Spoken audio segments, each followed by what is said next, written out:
We never talk about the secret shame we carry about money. The guilt when you swipe your card for something you didn't need. The sinking feeling when your bank app shows a number smaller than you expected. Or that quiet voice that says, "How did I end up here again?"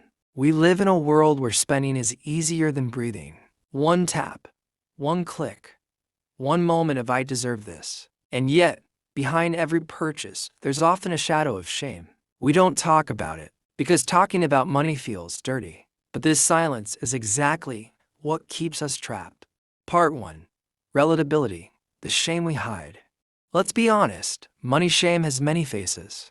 It's the young woman scrolling through Instagram, comparing her life to people who seem to have everything.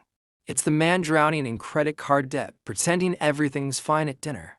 It's the mother hiding shopping bags in the trunk before walking into the house. It's the college student too embarrassed to admit they've never learned how budgeting works. And the worst part, we think it's our fault. We think we're bad with money. We call ourselves impulsive, undisciplined, careless. But what if I told you? It's not about willpower. It's about psychology. Part 2. Understanding why we feel the shame. Our relationship with money begins long before we ever earn a dollar. It starts in childhood, watching how our parents treated money. Some of us grew up hearing, "Money doesn't grow on trees. Rich people are greedy. Don't talk about money, it's rude." Those words planted seeds, and as we grew up, they turned into beliefs. When we spend too much, we don't just lose money, we lose identity. We betray the version of ourselves that promised to be smarter, stronger, more responsible. And that's where the shame comes from. But here's the twist. That shame isn't your enemy. It's your brain's alarm system. It's trying to protect you, to warn you. Something's off. You're not living in alignment. Shame's not a punishment. It's a signal. If this resonates so far, hit that like button. Because by the end, I'll show you a simple framework that can turn that shame into freedom. Part 3. Psychological insight. How your mind tricks you into spending. Let's dive deeper. Your brain isn't trying to make you broke. It's trying to make you feel safe. But it uses ancient tools in a modern world. Here are the 3 psychological traps that keep us spending. 1. The dopamine loop. Every purchase triggers a hit of dopamine, the feel-good chemical. The problem? The high fades fast, leaving you craving the next fix. That's why you can shop your way into emptiness. 2. The scarcity illusion. Sales, limited offers, countdown timers, they hijack your brain's survival instincts. You don't buy because you want something. You buy because you fear missing out. 3. The emotional escape. Spending becomes self-soothing. Lonely, shop. Stressed, eat out. Insecure, upgrade your wardrobe. We don't buy things, we buy feelings. And every transaction becomes a tiny attempt to fill an invisible void. Now that we understand the trap, here's the truth. You can't shame yourself into better money habits. You can only heal your way there.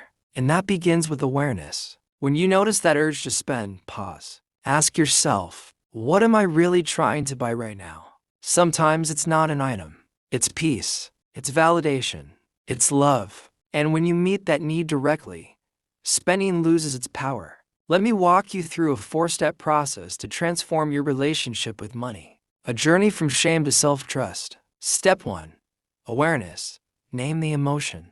Don't run from it. When you feel guilt or shame about spending, pause and name it. I'm feeling ashamed because I bought something to feel better. Naming the emotion begins the healing.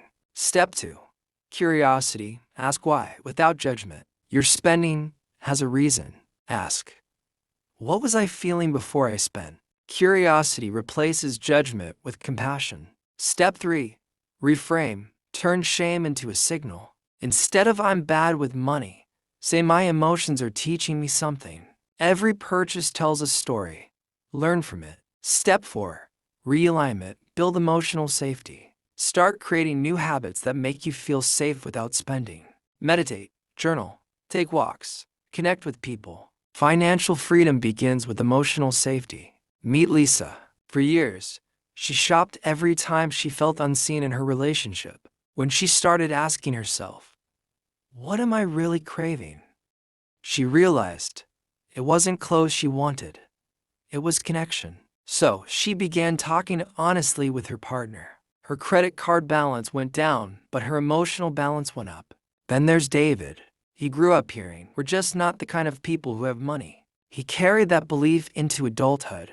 Once he started journaling about his money story, he realized he was living someone else's script. Today, he runs his own business, teaching others what he once feared to learn. These stories remind us money isn't just numbers. It's a mirror reflecting our fears, desires, and beliefs. The truth is, your mind will always try to trick you into spending. Not because you're weak, but because it's trying to protect you. But once you understand the game, you stop being a player and start being the author. Money shame loses its grip when you replace judgment with understanding. And from that understanding comes freedom. So the next time you feel the urge to spend, pause and say, "I'm not falling for the trap today." Because freedom isn't found in having more money. It's found in having mastery over your mind. If this message touched you, don't let it end here. Like, comment your biggest money lesson below, and share this with someone who needs to hear it. And remember, healing your relationship with money isn't about the numbers, it's about nurturing yourself.